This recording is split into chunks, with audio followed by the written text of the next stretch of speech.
का क्या कहना। ओम शांति 23/6/25 मधुर महावाक्य। मिठी बाबा कहे मिठी बच्चे तुमर प्रथम पाठ होची मु आत्मा शरीर नुहे।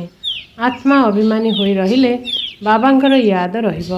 प्रश्न तुम मानक पाखरे क्यों गुप्त संपत्ति अच्छी जहाँ मनुष्य मानक पाखरे नाही। उत्तर तुम संतान मानकु निजर पिता स्वयं भगवान पाठ पढ़ाउछंती। ସେହି ପାଠପଢ଼ାରୁ ମିଳୁଥିବା ଖୁସି ରୂପକ ଗୁପ୍ତ ସମ୍ପତ୍ତି ତୁମମାନଙ୍କ ପାଖରେ ଅଛି। ତୁମେମାନେ ଜାଣିଛ ଆମେ ଯେଉଁ ପାଠ ପଢ଼ୁଛୁ ତାହା ଭବିଷ୍ୟତ ଅମର ଲୋକ ପାଇଁ ଉଦ୍ଦିଷ୍ଟ, ଏହି ମୃତ୍ୟୁ ଲୋକ ପାଇଁ ନୁହେଁ। ବାବା କହୁଛନ୍ତି ସକାଳୁ ସକାଳୁ ଉଠି ପ୍ରାତଃ ଭ୍ରମଣ କର। କେବଳ ଏହି ପ୍ରଥମ ପାଠକୁ ହିଁ ସ୍ମୃତିରେ ରଖ, ତେବେ ଖୁସିର ସମ୍ପତ୍ତି ଜମା ହୋଇ ଚାଲିବ। ଓମ୍ ଶାନ୍ତି। ବାବା ପିଲାମାନଙ୍କୁ ପଚାରୁଛନ୍ତି, ପିଲାମାନେ ଆତ୍ମା ଅଭିମାନୀ ହୋଇ ବସିଛ, ନିଜକୁ ଆତ୍ମା ଭାବି ବସିଛ। ଆମମାନଙ୍କୁ ପରମାତ୍ମା ବାବା ପଢ଼ାଉଛନ୍ତି। ପିଲାମାନଙ୍କର ଏହି ସ୍ମୃତି ଆସୁଛି ଯେ ଆମେ ଦେହ ନୁହେଁ, ଆମେ ଆତ୍ମା ଅଟୁ। ପିଲାମାନଙ୍କୁ ଦେହୀ ଅଭିମାନୀ କରିବା ପାଇଁ ବାବାଙ୍କୁ ମେହନତ କରିବାକୁ ପଡ଼ୁଛି। ପିଲାମାନେ ଆତ୍ମ ଅଭିମାନୀ ହୋଇ ରହିପାରୁନାହାନ୍ତି, ଘଡ଼ି ଘଡ଼ି ଦେହ ଅଭିମାନରେ ଆସିଯାଉଛନ୍ତି। ସେଥିପାଇଁ ବାବା ପଚାରୁଛନ୍ତି ଆତ୍ମା ଅଭିମାନୀ ହୋଇ ରହୁଛ? ଆତ୍ମ ଅଭିମାନୀ ହେଲେ ହିଁ ବାବାଙ୍କର ସ୍ମୃତି ଆସିବ। ଯଦି ଦେହ ଅଭିମାନୀ ହେବ ତେବେ ଲୌକିକ ସମ୍ବନ୍ଧୀ ମନେ ପଡ଼ିବେ। ପ୍ରଥମେ ଏହି ଶବ୍ଦ ମନେ ରଖିବାକୁ ପଡ଼ିବ। ମୁଁ ଆତ୍ମା ଅଟେ, ମୋ ମଧ୍ୟରେ ହିଁ 84 ଜନ୍ମର ପାଠ ଭରି ହୋଇ ରହିଛି। ଏହି କଥାକୁ ପକ୍କା କରିବାକୁ ହେବ। ମୁଁ ଆତ୍ମା ଅଟେ। ଅଧା କଳ୍ପ ତୁମେ ଦେହ ଅଭିମାନୀ ହୋଇ ରହିଛ। ଏବେ କେବଳ ସଙ୍ଗମ ଯୁଗରେ ହିଁ ତୁମ ସନ୍ତାନମାନଙ୍କୁ ଆତ୍ମା ଅଭିମାନୀ କରାଯାଉଛି। ନିଜକୁ ଦେହ ଭାବିଲେ ବାବା ମନେ ପଡ଼ିବେ ନାହିଁ। ସେଥିପାଇଁ ପ୍ରଥମେ ଏହି ପାଠ ପକ୍କା କର। ମୁଁ ଆତ୍ମା ବେହେଦ ବାବାଙ୍କର ସନ୍ତାନ ଅଟେ। ଦେହର ପିତାକୁ ୟାଦ କରିବା ପାଇଁ କାହାକୁ କେବେ ଶିଖାଯାଏ ନାହିଁ। ଏବେ ବାବା କହୁଛନ୍ତି ନିଜର ପାରଲୌକିକ ପିତାଙ୍କୁ ୟାଦ କର। ଆତ୍ମା ଅଭିମାନୀ ହୁଅ। ଦେହ ଅଭିମାନୀ ହେବା ଦ୍ୱାରା ଦେହ ସହିତ ଥିବା ସମ୍ବନ୍ଧ ମନେ ପଡ଼ିବେ। ନିଜକୁ ଆତ୍ମା ଭାବ ଏବଂ ବାବାଙ୍କୁ ମନେ ପକାଅ। ଏଥିରେ ହିଁ ପରିଶ୍ରମ କରିବାକୁ ହୋଇଥାଏ। ଏକଥା କିଏ ବୁଝାଉଛନ୍ତି? ଆମ ଆତ୍ମାମାନଙ୍କର ପିତା, ଯାହାଙ୍କୁ ସମସ୍ତେ ମନେ ପକାଉଛନ୍ତି। ବାବା ଆସି ଆମକୁ ଏହି ଦୁଃଖରୁ ମୁକ୍ତ କର। ପିଲାମାନେ ଜାଣିଛନ୍ତି ଏହି ପାଠପଢ଼ା ଦ୍ୱାରା ଆମେ ଭବିଷ୍ୟତରେ ଉଚ୍ଚ ପଦ ପାଇବୁ। ଏବେ ତୁମେମାନେ ପୁରୁଷୋତ୍ତମ ସଙ୍ଗମ ଯୁଗରେ ଅଛ। ଏହି ମୃତ୍ୟୁ ଲୋକରେ ଏବେ ବିଲକୁଲ ରହିବାର ନାହିଁ। ଏହି ପାଠପଢ଼ା ଆମର ଭବିଷ୍ୟତ 21 ଜନ୍ମ ପାଇଁ ଉଦ୍ଦିଷ୍ଟ। ଆମେ ସତ୍ୟଯୁଗ ଅମର ଲୋକ ନିମନ୍ତେ ବର୍ତ୍ତମାନ ପାଠ ପଢ଼ୁଛୁ। ଆମର ବାବା ଆମକୁ ଜ୍ଞାନ ଶୁଣାଉଛନ୍ତି। ତେଣୁ ଏଠାରେ ଯେବେ ବସୁଛ ପ୍ରଥମେ ନିଜକୁ ଆତ୍ମା ଭାବି ବାବାଙ୍କ ୟାଦରେ ରହିଲେ ବିକର୍ମ ବିନାଶ ହେବ। ଆମେ ଏବେ ସଙ୍ଗମ ଯୁଗରେ ଅଛୁ। ବାବା ଆମକୁ ପୁରୁଷୋତ୍ତମ କରାଉଛନ୍ତି। କହୁଛନ୍ତି ମୋତେ ୟାଦ କଲେ ତୁମେମାନେ ପୁରୁଷୋତ୍ତମ ହୋଇଯିବ। ମୁଁ ଆସିଛି ତୁମମାନଙ୍କୁ ମନୁଷ୍ୟରୁ ଦେବତା କରିବା ପାଇଁ। ସତ୍ୟ ଯୁଗରେ ତୁମେମାନେ ଦେବତା ଥିଲ। ଏବେ ଜାଣୁଛ ତୁମେ କିପରି ସିଡ଼ିରେ ଓହ୍ଲାଇଛ। ଆମ ଆତ୍ମାରେ 84 ଜନ୍ମର ପାଠ ଭରି ହୋଇ ରହିଛି। ଦୁନିଆରେ କେହି ହେଲେ ଜାଣିନାହାନ୍ତି ଯେ ଭକ୍ତି ମାର୍ଗ ଅଲଗା ଏବଂ ଏହି ଜ୍ଞାନ ମାର୍ଗ ଅଲଗା ଅଟେ। ଯେଉଁ ଆତ୍ମାମାନଙ୍କୁ ବାବା ପଢ଼ାଉଛନ୍ତି ସେଇମାନେ ହିଁ କେବଳ ଜାଣିଛନ୍ତି, ଆଉ କେହି ଜାଣିନାହାନ୍ତି। ଏହା ହେଉଛି ଭବିଷ୍ୟତ ପାଇଁ ଗୁପ୍ତ ସମ୍ପତ୍ତି। ତୁମେମାନେ ଅମର ଲୋକକୁ ଯିବା ପାଇଁ ପଢ଼ୁଛ, ମୃତ୍ୟୁ ଲୋକ ପାଇଁ ନୁହେଁ। ଏବେ ବାବା କହୁଛନ୍ତି ସକାଳୁ ଉଠି ଚଲାବୁଲା କର। ପ୍ରଥମେ ଏହି ପାଠ ମନେ ପକାଅ ଯେ ଆମେ ସବୁ ହେଉଛୁ ଆତ୍ମା, ଶରୀର ନୁହେଁ। ଆମର ରୁହାନୀ ବାବା ଆମକୁ ପଢ଼ାଉଛନ୍ତି ଏହି ଦୁଃଖର ଦୁନିଆ ଏବେ ବଦଳିବାର ଅଛି। ସତ୍ୟଯୁଗ ହେଉଛି ସୁଖର ଦୁନିଆ। ତୁମମାନଙ୍କୁ ବୁଦ୍ଧିରେ ସମସ୍ତ ଜ୍ଞାନ ରହିଛି। ଏହା ହେଉଛି ରୁହାନୀ ଆଧ୍ୟାତ୍ମିକ ଜ୍ଞାନ। ବାବା ଜ୍ଞାନର ସାଗର, ଆଧ୍ୟାତ୍ମିକ ପିତା ଅଟନ୍ତି। ସେ ହେଉଛନ୍ତି ଦେହୀ ଅର୍ଥାତ୍ ଆତ୍ମାର ପିତା। ବାକି ତ ଅନ୍ୟ ସମସ୍ତେ ହେଉଛନ୍ତି ଦେହର ସମ୍ବନ୍ଧୀ। ଏବେ ଦେହର ସମ୍ବନ୍ଧ ତୁଟାଇ ଜଣକ ସହିତ ସମ୍ବନ୍ଧ ଯୋଡ଼ିବାକୁ ହେବ। ଗାୟନ ମଧ୍ୟ କରୁଛନ୍ତି ମୋର ଏକମାତ୍ର ଶିବ ବାବା, ଦ୍ୱିତୀୟ କେହି ନାହାନ୍ତି। ଆମେ ଏକ ବାବାଙ୍କୁ ହିଁ ୟାଦ କରୁଛୁ, ଦେହକୁ ମଧ୍ୟ ୟାଦ କରୁନାହୁଁ। ଏହି ପୁରୁଣା ଦେହକୁ ତ ନିଶ୍ଚୟ ଛାଡ଼ିବାକୁ ପଡ଼ିବ। ଏହି ଜ୍ଞାନ ମଧ୍ୟ ତୁମକୁ ହିଁ ମିଳୁଛି। ଏହି ଶରୀର କିପରି ଛାଡ଼ିବାକୁ ହେବ? ବାବାଙ୍କୁ ୟାଦ କରି କରି ଶରୀର ଛାଡ଼ିବାକୁ ହେବ। ସେଥିପାଇଁ ବାବା କହୁଛନ୍ତି ଦେହି ଅଭିମାନୀ ହୁଅ, ନିଜ ଭିତରେ ସର୍ବଦା ଘଟୁଥାଅ। ଅର୍ଥାତ୍ ଏଇ କଥାକୁ ଚିନ୍ତନ କର। ବାବା ବୀଜ ଓ ବୃକ୍ଷକୁ ମନେ ପକାଇବାକୁ ହେବ। ଶାସ୍ତ୍ରରେ ଏହି କଳ୍ପବୃକ୍ଷର ମଧ୍ୟ ବୃତ୍ତାନ୍ତ ରହିଛି। ଏ କଥା ମଧ୍ୟ ପିଲାମାନେ ଜାଣିଛନ୍ତି। ଆମକୁ ଜ୍ଞାନ ସାଗର ବାବା ପଢ଼ାଉଛନ୍ତି, କୌଣସି ମନୁଷ୍ୟ ପଢ଼ାଉନାହାନ୍ତି। ଏହା ବୁଦ୍ଧିରେ ପକ୍କା କରିନେବା ଉଚିତ। ପଢ଼ିବାକୁ ତ ହେବ ନା। ସତ୍ୟ ଯୁଗରେ ମଧ୍ୟ ଦେହଧାରୀ ପଢ଼ାଇବେ। ଇଏ କିନ୍ତୁ ଦେହଧାରୀ ନୁହନ୍ତି। ଇଏ କହୁଛନ୍ତି ମୁଁ ପୁରୁଣା ଦେହର ଆଧାର ନେଇ ତୁମମାନଙ୍କୁ ପାଠ ପଢ଼ାଉଛି। କଳ୍ପ କଳ୍ପ ମୁଁ ତୁମମାନଙ୍କୁ ଏହିପରି ପଢ଼ାଉଛି, ପୁଣି କଳ୍ପ ପରେ ମଧ୍ୟ ଏହିପରି ପଢ଼ାଇବି। ଏବେ ମୋତେ ୟାଦ କଲେ ହିଁ ତୁମମାନଙ୍କର ବିକର୍ମ ବିନାଶ ହେବ। ମୁଁ ହିଁ ପତିତ ପାବନ ଅଟେ। ମୋତେ ହିଁ ସର୍ବଶକ୍ତିମାନ କହୁଛନ୍ତି, କିନ୍ତୁ ମାୟା ମଧ୍ୟ କମ୍ ନୁହେଁ, ସେ ମଧ୍ୟ ଶକ୍ତିମାନ ଅଟେ। କେମିତି ପତନ ମାର୍ଗକୁ ନେଇ ଆସିଛି। ଏବେ ସବୁ କଥା ମନେ ପଡ଼ୁଛି ନା? 84 ଚକ୍ରର ମଧ୍ୟ ଗାୟନ ରହିଛି। ଏହା ମନୁଷ୍ୟମାନଙ୍କର ହିଁ କଥା ଅଟେ। ବହୁତ ଲୋକ ପଚାରିଥାନ୍ତି ଯେ ପଶୁମାନଙ୍କର ଗତି କ'ଣ ହେବ? ଆରେ ଏଠାରେ ପଶୁମାନଙ୍କର କଥା କୁହାଯାଉ ନାହିଁ। ବାବା ମଧ୍ୟ ପିଲାମାନଙ୍କ ସହିତ କଥା ହେଉଛନ୍ତି। ବାହାର ଲୋକେ ତ ବାବାଙ୍କୁ ଜାଣି ହିଁ ନାହାନ୍ତି, ତେଣୁ ସେ କ'ଣ କଥା ହେବେ? କେହି କେହି କହୁଛନ୍ତି ଆମେ ବାବାଙ୍କ ସହିତ ମିଶିବାକୁ ଚାହୁଁଛୁ, କିଛି ହେଲେ ବାବାଙ୍କ ବିଷୟରେ ଜାଣିନାହାନ୍ତି, କେବଳ ଓଲଟା ସିଧା ପ୍ରଶ୍ନ କରିବେ। 7 ଦିନର କୋର୍ସ କରିବା ପରେ ମଧ୍ୟ ସମ୍ପୂର୍ଣ୍ଣ ରୂପେ ବୁଝିନଥାନ୍ତି ଯେ ଇଏ ଆମର ବେହେଦର ବାବା, ଯିଏ ପୁରୁଣା ଭକ୍ତ ଓ ବହୁତ ଭକ୍ତି କରିଛନ୍ତି। ତାଙ୍କ ବୁଦ୍ଧିରେ ଜ୍ଞାନର ସବୁ କଥା ଆସିଯାଉଛି। ଭକ୍ତି କମ୍ କରିଥିଲେ ବୁଦ୍ଧିରେ କମ୍ ଜ୍ଞାନ ରହିବ। ତୁମେମାନେ ହେଉଛ ସବୁଠାରୁ ଅଧିକ ପୁରୁଣା ଭକ୍ତ। ଗାୟନ ମଧ୍ୟ ରହିଛି ଭଗବାନ ଭକ୍ତିର ଫଳ ଦେବାକୁ ଆସିଥାନ୍ତି। କିନ୍ତୁ କାହାକୁ ଏକଥା କ'ଣ ଜଣାଅଛି କି? ଜ୍ଞାନ ମାର୍ଗ ଏବଂ ଭକ୍ତି ମାର୍ଗ ବିଲକୁଲ ଅଲଗା। ସାରା ଦୁନିଆ ଭକ୍ତି ମାର୍ଗରେ ଅଛି।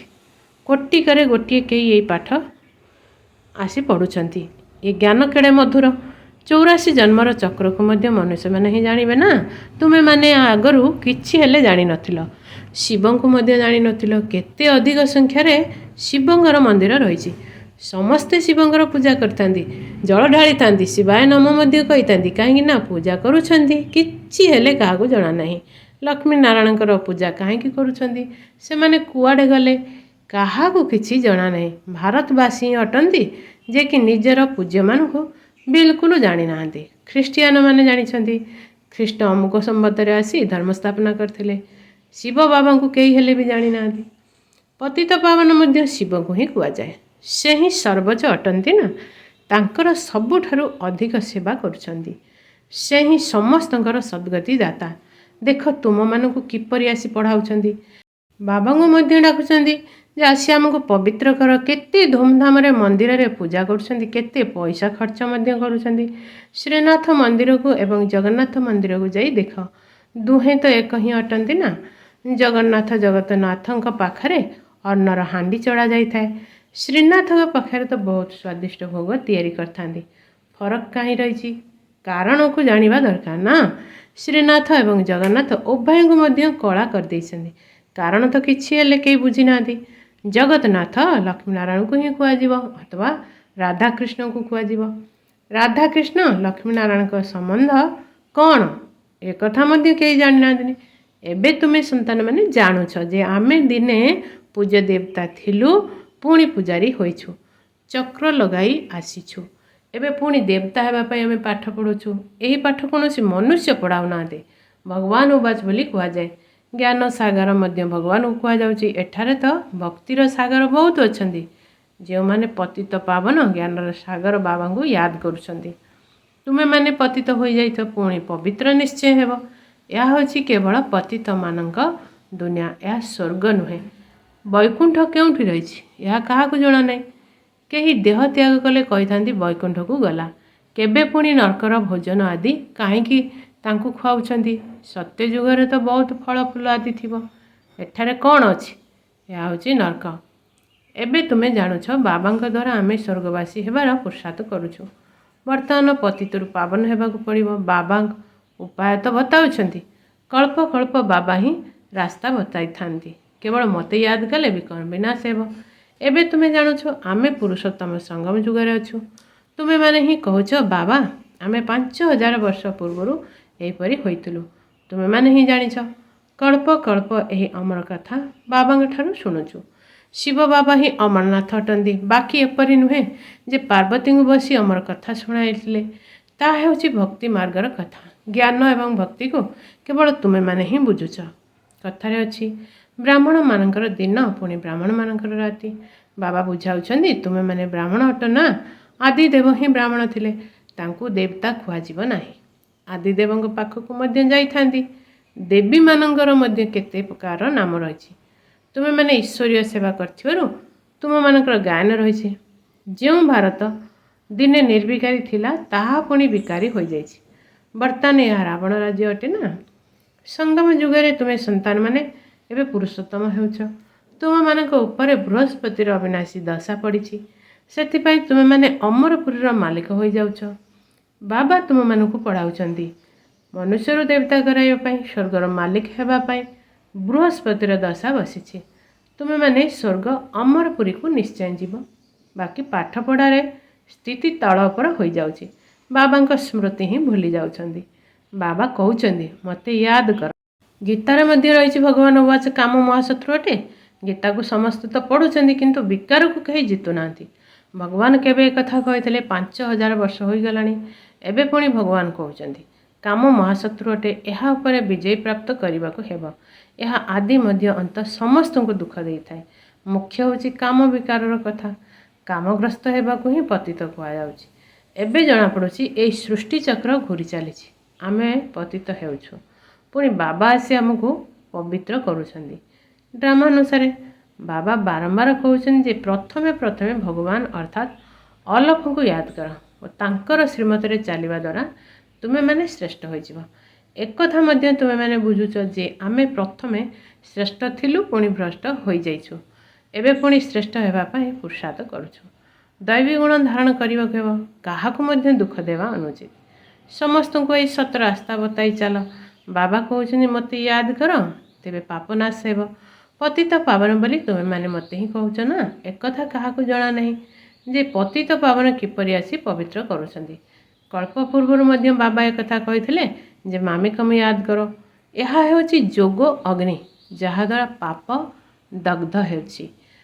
ଖାଦ ବାହାରି ଯିବା ଦ୍ୱାରା ଆତ୍ମା ପବିତ୍ର ହୋଇଯାଇଥାଏ। ସୁନାରେ ହିଁ ଖାଦ ପକାଇଥାନ୍ତି, ପୁଣି ଅଳଙ୍କାର ମଧ୍ୟ ସେହିପରି ହୋଇଥାଏ।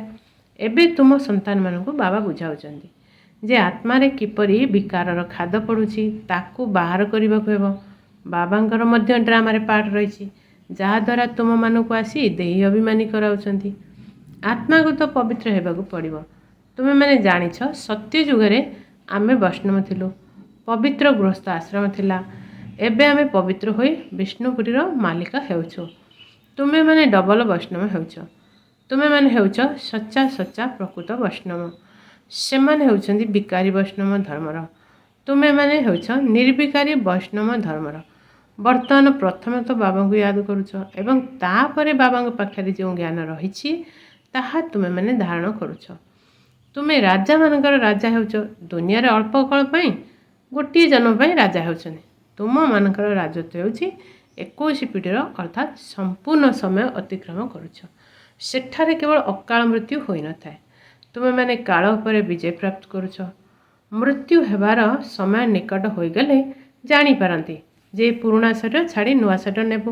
ତୁମମାନଙ୍କୁ ସବୁ କଥାର ସାକ୍ଷାତକାର ହେବ। ତୁମ ମନରେ ଖୁସିର ବାଜା ବାଜୁଛି। ତମ ପ୍ରଧାନ ଶରୀରକୁ ଛାଡ଼ି ସତ୍ୟ ପ୍ରଧାନ ଶରୀର ନେବା, ଏହା ତ ଖୁସିର କଥା। ସେଠାରେ ପ୍ରାୟତଃ 150 ବର୍ଷ ଆୟୁ ରହିବ। ଏଠାରେ ତ ଅକାଳ ମୃତ୍ୟୁ ହେଉଛି, କାହିଁକି ନା ମନୁଷ୍ୟମାନେ ଭୋଗୀ ଅଟନ୍ତି। ଯେଉଁ ସନ୍ତାନମାନଙ୍କର ଯୋଗ ଯଥାର୍ଥ ଅଟେ, ସେମାନଙ୍କର ସବୁ କର୍ମେନ୍ଦ୍ରିୟ ଯୋଗବଳ ଦ୍ୱାରା ଅଧୀନରେ ରହିବ। ସମ୍ପୂର୍ଣ୍ଣ ରୂପେ ଯୋଗଯୁକ୍ତ ହୋଇ ରହିଲେ କର୍ମେନ୍ଦ୍ରିୟ ଗୁଡ଼ିକ ଶୀତଳ ହୋଇଯିବ। ସତ୍ୟ ଯୁଗରେ ତୁମମାନଙ୍କୁ କୌଣସି ବି ବିକର୍ମ ଧୋକା ଦିଏ ନାହିଁ। କେବେ ଏପରି କହିବେ ନାହିଁ ଯେ କର୍ମେନ୍ଦ୍ରିୟ ବଶରେ ନାହିଁ। ତୁମେମାନେ ବହୁତ ଉଚ୍ଚରୁ ଉଚ୍ଚ ପଦ ପାଉଛ। ଏହାକୁ କୁହାଯାଉଛି ବୃହସ୍ପତି ଅବିନାଶୀ ଦଶା। ବୃହସ୍ପତି ମନୁଷ୍ୟ ସୃଷ୍ଟିର ବୀଜ ରୂପ ହେଉଛନ୍ତି। ବାବା ବୀଜ ଉପରେ ହିଁ ଅଛନ୍ତି, ତାଙ୍କୁ ମଧ୍ୟ ଉପରବାଲା କହି ୟାଦ କରୁଛନ୍ତି। ଆତ୍ମା ବାବାଙ୍କୁ ମନେ ପକାଉଛି। ତୁମେ ପିଲାମାନେ ଜାଣିଛ, ବେହେଦର ବାବା ଆମକୁ ପଢ଼ାଉଛନ୍ତି। ସେ ଥରେ ମାତ୍ର ଆସୁଛନ୍ତି ଅମର କଥା ଶୁଣାଇବା ପାଇଁ। ଅମର କଥା କୁହ କିମ୍ବା ସତ୍ୟନାରାୟଣ କଥା କୁହ, ସେ କଥାର ମଧ୍ୟ ଅର୍ଥ କେହି ବୁଝୁନାହାନ୍ତି। ସତ୍ୟନାରାୟଣଙ୍କର କଥା ଦ୍ୱାରା ନରରୁ ନାରାୟଣ ହେଉଛନ୍ତି। ଅମର କଥା ଶୁଣିବା ଦ୍ୱାରା ତୁମେମାନେ ଅମର ହେଉଛ। ବାବା ପ୍ରତ୍ୟେକ କଥା ସ୍ପଷ୍ଟ ଭାବରେ ବୁଝାଉଛନ୍ତି। ଆଚ୍ଛା, ମିଠେ ମିଠେ ଶିକିଲ ଦେଇ ସନ୍ତାନମାନଙ୍କ ପ୍ରତି ମାତା ପିତା ବାପଦାଦାଙ୍କର ମଧୁର ସ୍ନେହ ସମ୍ପନ୍ନ ଶୁଭେଚ୍ଛା ଏବଂ ସୁପ୍ରଭାତ। ଆତ୍ମିକ ପିତାଙ୍କର ଆତ୍ମିକ ସନ୍ତାନମାନଙ୍କୁ ନମସ୍ତେ।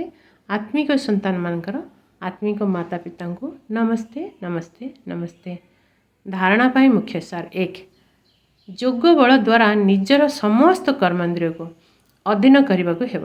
ଏକମାତ୍ର ବୃକ୍ଷପତି ବାବାଙ୍କର ସ୍ମୃତିରେ ରହିବାକୁ ହେବ। ସଚ୍ଚା ବୈଷ୍ଣବ ଅର୍ଥାତ୍ ପବିତ୍ର ହେବାକୁ ପଡ଼ିବ। 2. ସକାଳୁ ସକାଳୁ ଉଠି ପ୍ରଥମ ପାଠକୁ ପକ୍କା କରିବାକୁ ହେବ ଯେ ମୁଁ ଆତ୍ମା ଶରୀର ନୁହେଁ। ଆମର ଆତ୍ମାର ପିତା ଆମକୁ ପାଠ ପଢ଼ାଉଛନ୍ତି। ଏହି ଦୁଃଖର ଦୁନିଆ ଏବେ ବଦଳିବାକୁ ଯାଉଛି। ଏହିପରି ଭାବରେ ସର୍ବଦା ବୁଦ୍ଧିରେ ସାରା ଜ୍ଞାନର ସ୍ମରଣ ଚାଲିଥାଉ। ବରଦାନ, ସର୍ବ ସମ୍ପତ୍ତିକୁ କାର୍ଯ୍ୟରେ ଲଗାଇ ପଦ୍ମର ରୋଜଗାର ଜମା କରୁଥିବା ପଦ୍ମ ଭାଗ୍ୟଶାଳୀ ହୁଅ। ପ୍ରତି ମୁହୂର୍ତ୍ତରେ ପଦ୍ମର ରୋଜଗାର ଜମା କରିବାର ବରଦାନ ଡ୍ରାମାନୁସାରେ ସଙ୍ଗମ ଯୁଗରେ ସମୟକୁ ପ୍ରାପ୍ତ ହୋଇଛି। ତେଣୁ ଏହିଭଳି ବରଦାନକୁ ନିଜ ପାଇଁ ଜମା କର ଏବଂ ଅନ୍ୟମାନଙ୍କୁ ଦାନ କର। ସେହିପରି ସଂକଳ୍ପ ରୂପୀ ସମ୍ପତ୍ତିକୁ, ଜ୍ଞାନ ରୂପକ ସମ୍ପତ୍ତିକୁ ତଥା ସ୍ଥୂଳ ଧନ ରୂପକ ସମ୍ପତ୍ତିକୁ କାର୍ଯ୍ୟରେ ଲଗାଇ ପଦ୍ମର ରୋଜଗାର ଜମା କର। କାହିଁକି ନା ବର୍ତ୍ତମାନ ସମୟରେ ସ୍ଥୂଳ ଧନକୁ ମଧ୍ୟ ଈଶ୍ୱରଙ୍କର ଅର୍ଥେ ସମର୍ପଣ କରିବା ଦ୍ୱାରା ଗୋଟିଏ ନୂଆ ପଇସା ମଧ୍ୟ ଗୋଟିଏ ରତ୍ନ ସହିତ ସମାନ ହୋଇଯାଉଛି। ତେଣୁ ଏହି ସମସ୍ତ ସମ୍ପତ୍ତି ଗୁଡ଼ିକ ଯଦି ନିଜ ପାଇଁ ବା ସେବା ପାଇଁ କାର୍ଯ୍ୟରେ ଲଗାଇବ ତେବେ ପଦ୍ମ ଭାଗ୍ୟଶାଳୀ ହୋଇଯିବ। ସ୍ଲୋଗାନ, ଯେଉଁଠାରେ ଆନ୍ତରିକ ସ୍ନେହ ରହିଛି ସେଠାରେ ସମସ୍ତଙ୍କର ସହଯୋଗ ସହଜରେ ପ୍ରାପ୍ତ ହୋଇଥାଏ। ଓମ୍ ଶାନ୍ତି।